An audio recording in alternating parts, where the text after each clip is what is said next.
Listo.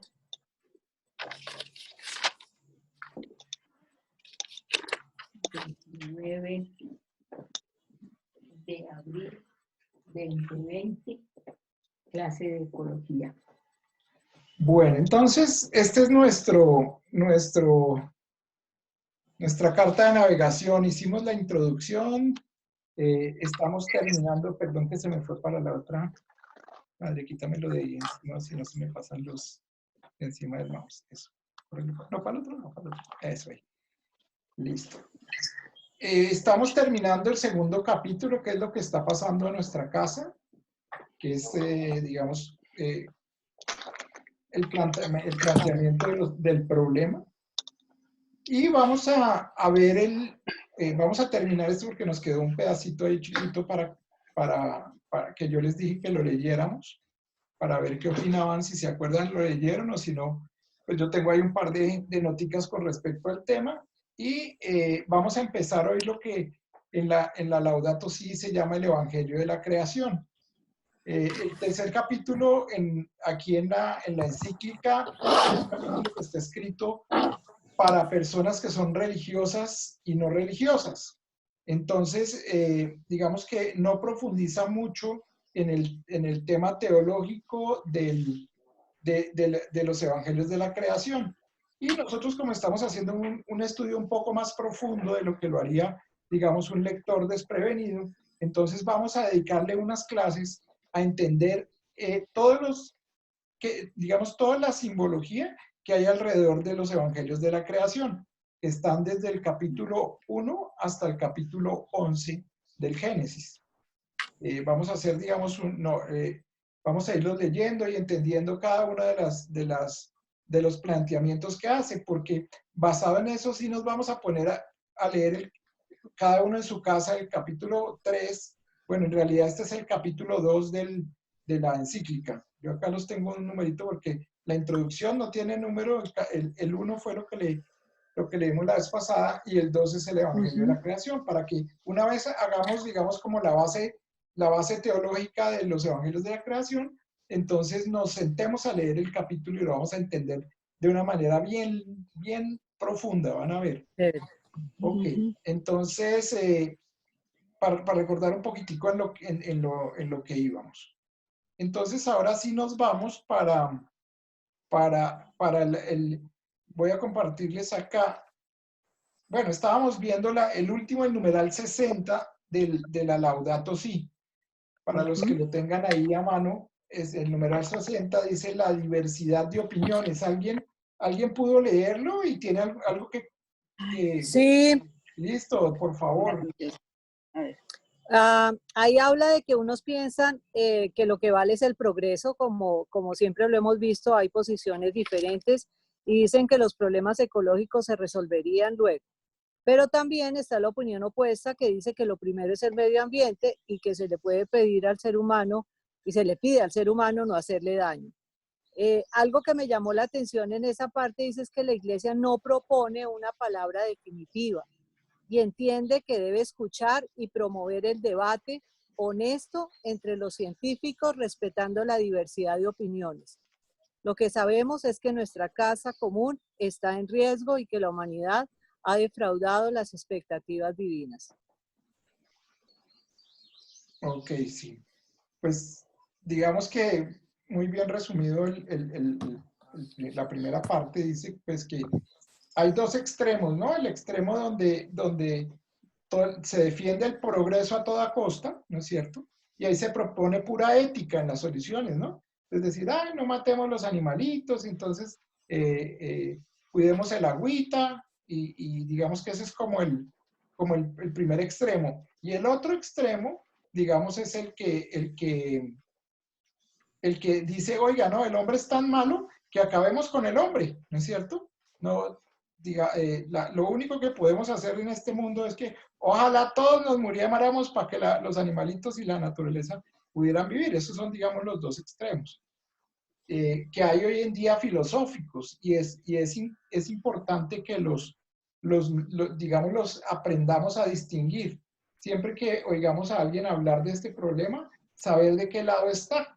¿sí? Sí, del el extremo donde pañitos de agua, políticos, ahí donde no funciona, digamos, mucho el tema humano porque nos sacamos nosotros de ahí, ¿no? Simplemente hay que hacer lo que sea con tal de progresar.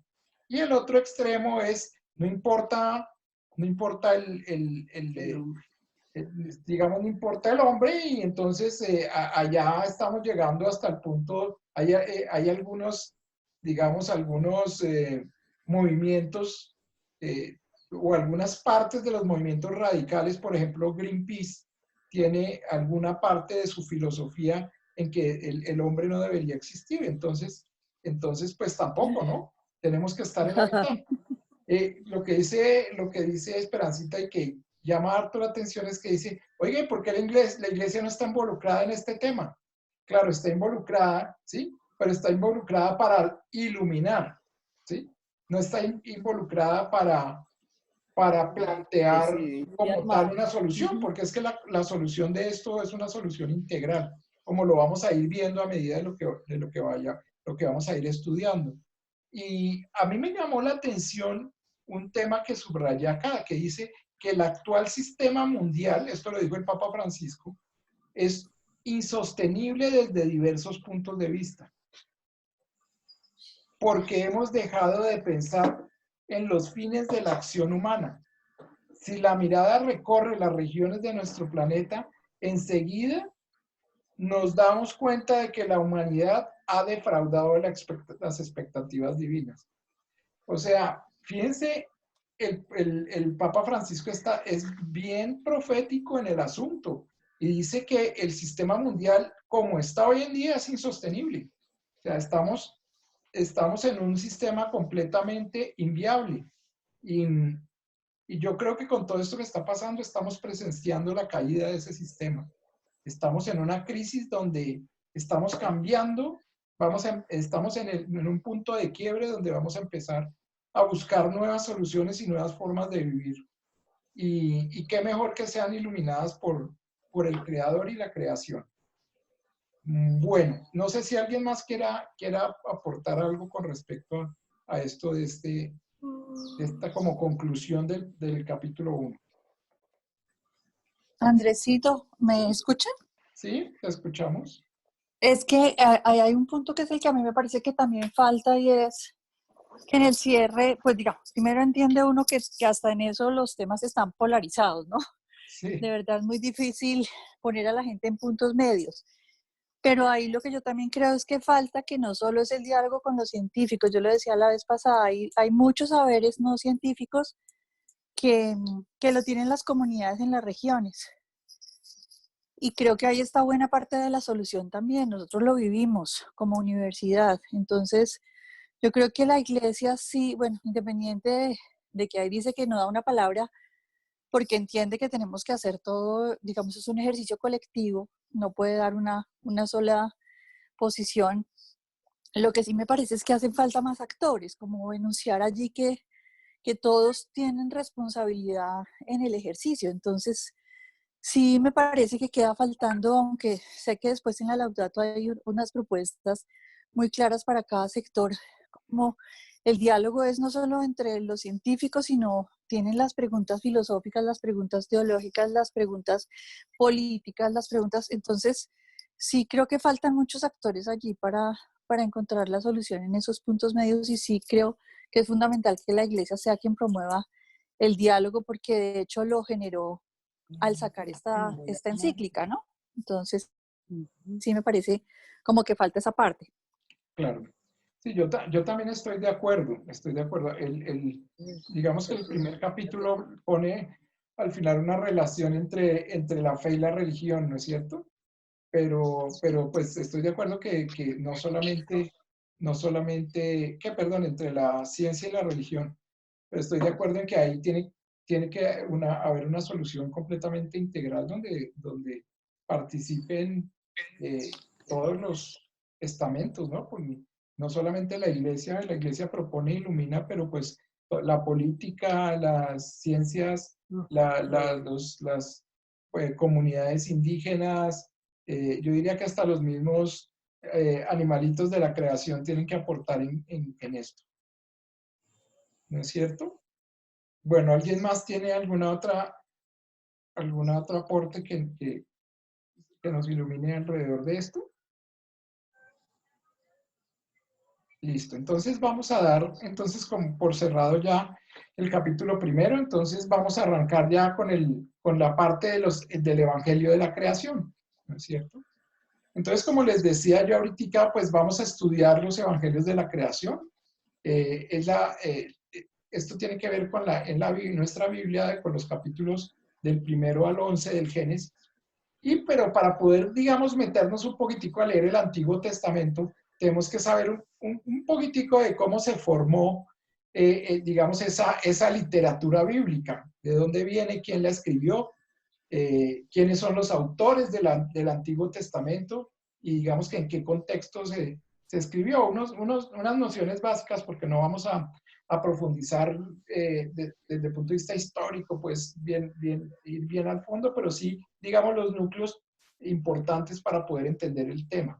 Y para poder entender de dónde salió el Antiguo Testamento, pues tenemos que irnos un poquitico más atrás y entender cómo se formó el pueblo de Israel, porque el pueblo de Israel es, digamos, que el portavoz del Antiguo Testamento, ¿no es cierto?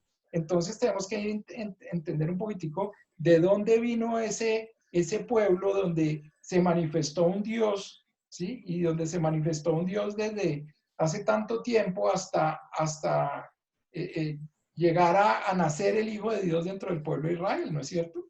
Entonces, digamos que eso es lo que yo les propongo como que estudiemos del Evangelio de la Creación. ¿Les parece? Sí, señor. Ok, entonces vamos a arrancar un poquitico de cómo se formó el pueblo de Israel. Entonces, vamos a hacer a plantear unas tesis importantes. Entonces, lo primero es que la literatura bíblica, o sea, el capítulo del 1 al 11 del Génesis, aparecen al principio de la Biblia, ¿no es cierto? Y la gente tiende a leerlas como si fuera En ese ese orden. el principio de la relación con Dios, ¿no es cierto? Y Ujú. resulta que ahorita que vamos a mirar esto, nos vamos a dar cuenta que el capítulo 1 al 11 del Génesis fueron de los últimos que se escribieron del Antiguo Testamento. Están datados por allá en el año 900 antes de Cristo, ¿no es cierto? Mientras que, por ejemplo, el libro del Éxodo se escribió cerca del 1700 antes de Cristo, ¿sí? Otra de las tesis, digamos, o sea, este se escribió durante el reinado de Salomón, o sea, por allá, antecitos de la destrucción del segundo templo de Israel. Ya digamos que esto es como datos importantes, que digamos datos como para uno sentarse en la cronología. Después los vamos a ver más detalladamente. Y digamos que de ahí también se sacó pues lo que son todas las tradiciones patriarcales. Resulta que del capítulo 1 al 11 del Génesis está escrito en un género literario que se llama mito, ¿sí? Y yo siempre subrayo que mito no es mentira, sino mito es una forma de describir el lenguaje, ¿no es cierto? Y está escrito a modo de prólogo. O sea que el capítulo del 1 al 11 es como una especie de prólogo del Antiguo Testamento. Después del capítulo, o sea que todos los personajes, nosotros hasta hace unos años, por allá 1950, que se encontraron unos yacimientos arqueológicos, pensábamos todos los católicos que los personajes del Génesis eran históricos, o sea, que Adán existió, que Eva existió, que existió Noé, ¿no es cierto? Y que existió también Caín y Abel, los hijos de Adán y Eva. Resulta que por ser un relato mítico, digamos, en los últimos estudios de la exégesis, se ha llegado a la conclusión entre todos los estudios, inclusive con otras religiones, con los judíos y con los cristianos evangélicos, a que los personajes, bueno, con los cristianos evangélicos hay mucha peleita con eso, pero por lo menos con los judíos, que son los dueños y portadores de esta información, a que todos los personajes que aparecen en el capítulo del 1 al 11 son personajes míticos. perdón un segundo, listo, cógelo, madre. Que son personajes míticos y inclusive digamos que eso en qué se basa, en que la arqueología no ha podido, digamos, comprobar desde todo su método científico que esos personajes existieron, ¿no? Han buscado el Arca de Noé por años, han buscado la Torre de Babel por años, ¿sí? Y algo que hubiera tenido, digamos, una prueba histórico, digamos, más, una prueba, ¿cómo es que se llama? La ciencia que estudia arqueología, una prueba arqueológica de que eso fue así, nunca lo han podido lograr. Y hasta ahorita lo vamos a ver en el año 50, en 1950 más o menos, se hizo un hallazgo arqueológico donde se encontró la prueba extrabíblica de que Abraham, que fue el primer personaje de la Biblia histórico, o sea, Abraham, curiosamente, comienza en el capítulo 12 del Génesis, la historia de Abraham. Y Abraham sí fue digamos, un personaje histórico. Y también la genealogía de Abraham. O sea, Isaac y las 12 tribus, ¿sí? Existieron y y ya se dató, digamos, desde el punto de vista cronológico, en qué años existieron. Entonces, por ejemplo, Abraham existió en el año 1800 antes de Cristo, ¿no es cierto? Isaac en el 1400 y Jacob en el 1200. ¿Sí? Entonces ustedes dicen, oiga, pero ¿cómo si es que Abraham es el papá de Isaac y Isaac es el papá de Jacob? Pues aquí biológicamente no fue posible, ¿no es cierto? Pero lo que sí se puede, digamos que eso no es lo que en realidad dice la Biblia. La Biblia lo que quiere decir es que Abraham es el papá en la fe, ¿sí? Seguramente existió algún Isaac histórico, pero del pueblo de Isaac, ¿sí? Y Isaac es papá en la fe del pueblo de Jacob. Y ese, digamos, es el consenso al que se llegó después de estudiar estos hallazgos arqueológicos por mucho tiempo, ¿no es cierto? Y también que hay otro personaje en la Biblia que se llama Moisés, que aparece en el Éxodo, que también juega ese tema. Entonces, vamos a ver un poquitico cómo se formó esta literatura y cómo se formó el Génesis hablando alrededor de estos personajes. ¿Les parece? Esa es nuestra tesis. Entonces voy a hablarles un poquitico del hallazgo arqueológico, que digamos que en 1940, fue un hallazgo que se hizo en 1940, se llama el hallazgo arqueológico de Ebla, así se escribe, ahí en la pantalla está bien claro. Fue en la Mesopotamia, o sea, por allá cerca de Irán, Irak, ¿sí? Donde se halla en la Mesopotamia, una biblioteca de 10.000 tablillas, imagínense, 10.000 tablillas en escritura cuneiforme, ¿sí? O sea, cuneiforme era que la hoja la hacían en una tablilla con arcilla, y después con un palito escribían lo que tenían que escribir y lo metían al horno para que quedara durita después. Y esos eran los libros de esa época, ¿no? Ok, se encontraron en perfecto estado, escritas en un idioma que se llama el idioma ugarítico, que es, ya nos quedan 10 minuticos, entonces ahorita me avisan cuando nos falten por ahí 2. Porfa, alguien que me diga. Y esa es una forma primitiva del idioma ugarítico, es una forma primitiva del hebreo. Allá se encontró la historia del Oriente Antiguo que cubre desde el año 2000 antes de Cristo. Imagínense que este libro que estamos estudiando es un libro que tiene más de 4.000 años, ¿no es cierto? Entonces tenemos que estudiarlo de una manera bien sistemática para poderlo entender. Ok, sigamos entonces. Si ustedes entran a internet, yo más o menos aquí traigo un dibujito de cómo son las las tablillas que se encontraron y cómo Eso. los archivos. Allá yo les voy a mandar esta presentación, pero pueden ustedes entrar a internet, a Google y poner EBLA, hallazgo de EBLA, y pueden ahí entrar a leer bastante sobre este hallazgo arqueológico. Entonces, esas fueron las conclusiones después de haber estudiado mucho este tipo de cosas. En estas tablillas está Abraham descrito y toda la descendencia. Entonces, por eso se sabe de una forma bien precisa y se alcanzaron a datar en esas fechas. ¿Alguna pregunta hasta aquí?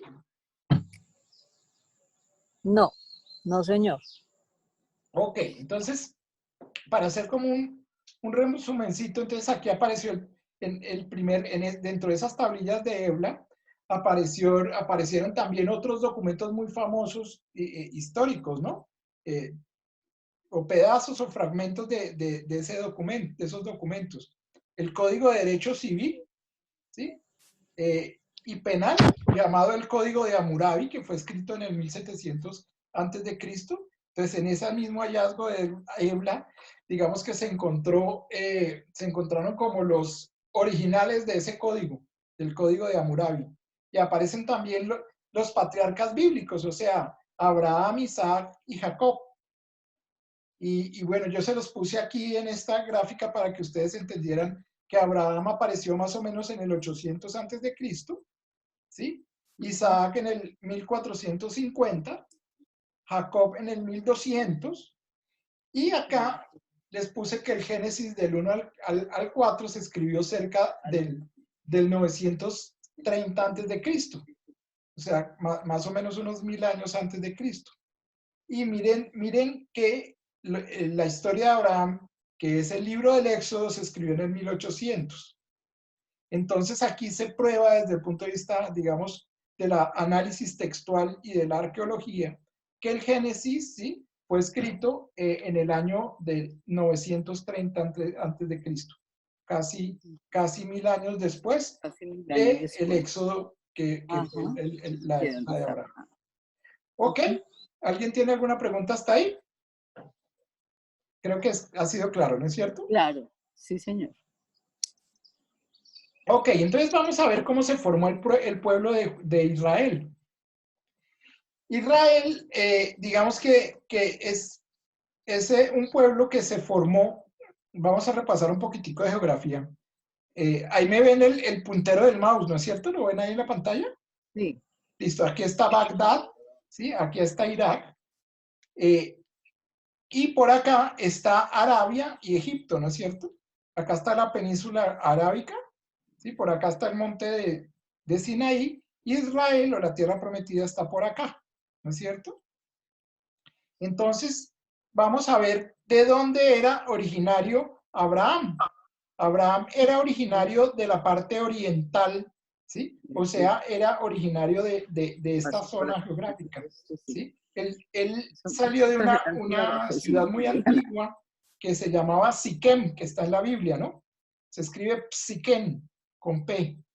Y Abraham, digamos que por algún motivo el Señor lo inspiró, y como dice la Biblia, y a pesar de que estos pueblos de acá, que eran grupos patriarcales, seminómadas, o sea, seminómadas quiere decir que ellos no estaban asentados en un solo sitio, sino que tenían sus animalitos y sus tiendas, y levantaban las tiendas y se iban moviendo por la zona donde hubiera más comida, y allá donde había agüita y comida, entonces allá se quedan un rato, después se iban para otro, y así era el pueblo de Abraham. Y como el pueblo de Abraham, también habían muchos otros pueblos en esa época con patriarcas. Patriarcas era que el más viejo y el más sabio digamos, de la tribu era como el que mandaba a todo el mundo, y también el que más hijos tenía, ¿no?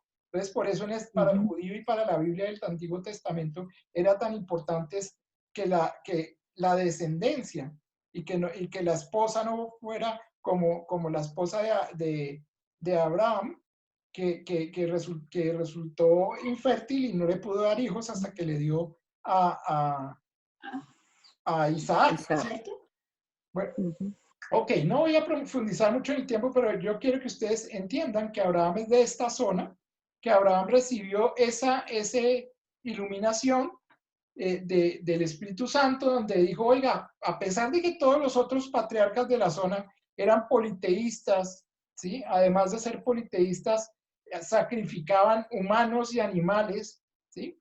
Y digamos que ese era, digamos, el común de todos los grupos. Este grupo de Abraham resultó creer en un solo Dios. Resultó creer en un solo Dios. Este grupo hablaba el arameo antiguo, ¿no es cierto? Esa era su lengua. Y digamos que esa era como la característica, como ese grupo pues empezó a caminar por acá por donde llevo el mouse, ¿sí? Más o menos, caminaron por más de 300 y pico años hasta que llegaron a la tierra prometida. Obviamente, el que llegó a la tierra prometida después de 300 años No fue Abraham. sino el grupo de Abraham, ¿no es cierto? Ujú. Entonces esa fue más o menos históricamente lo que pasó con Abraham, Isaac y Jacob, ¿no es cierto? Ahora, ese es Abraham. ¿De dónde viene? Entonces, acuérdense, Abraham de la parte oriental, faltan 2 minutos, hablaba arameo, ¿no es cierto? Y digamos que ese era el sitio geográfico de donde venía. Ahora, ¿de dónde venía Moisés, que es digamos, la otra parte de la formación del pueblo de Israel? Moisés era de unas tribus que andaban por el desierto arábigo. Esas tribus se llamaban las tribus Chatzus, y esas tribus pues eran también nómadas, politeístas, y digamos que lo que eran como tribus que andaban como metiéndose un poquitico al Imperio Romano, ¿sí? El Imperio Romano las sacaba corriendo y se venían y se refugiaban otra vez acá en la península arábiga. Habían muchos ladrones y esos encantadores de serpientes, y lo que nos cuentan los cuentos de Aladino y la lámpara mágica, Y ¿no? la lámpara maravillosa. Exacto. También eran nómadas y tenían carpas y también andaban con sus animalitos de un lado al otro. Andaban, como esto es desértico, entonces andaban ¿de qué? ¿Cómo es que? De oasis en oasis, ¿sí? Y ese era, digamos, más o menos el grupo de Moisés, ¿sí? El grupo de Moisés también, pues, Moisés tuvo una revelación del Señor donde le dijo: Moisés, tú vas, bueno, ahorita vamos que ya se nos va a acabar el tiempo, vamos a hablar de la historia de Moisés y cómo se encontraron los dos aquí en la tierra prometida. ¿Listo?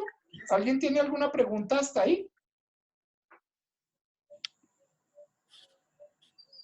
Listo, nos queda entonces un minutico. Yo voy a ir creando aquí la reunión para que podamos entrar de una manera rápida, ¿vale? Vale. Mientras se corta. Perdónenme aquí un segundito.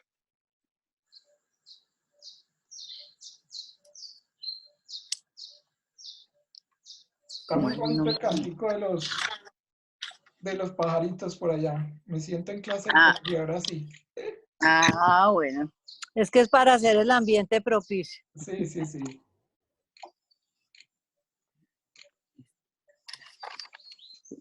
Sí, sería de tribu. Chatzus. Chat. Chatzus. ¿Cómo se llamaba la tribu de Moisés? Chatzus. Chatzu. Ya les... Chatzus. Exactamente.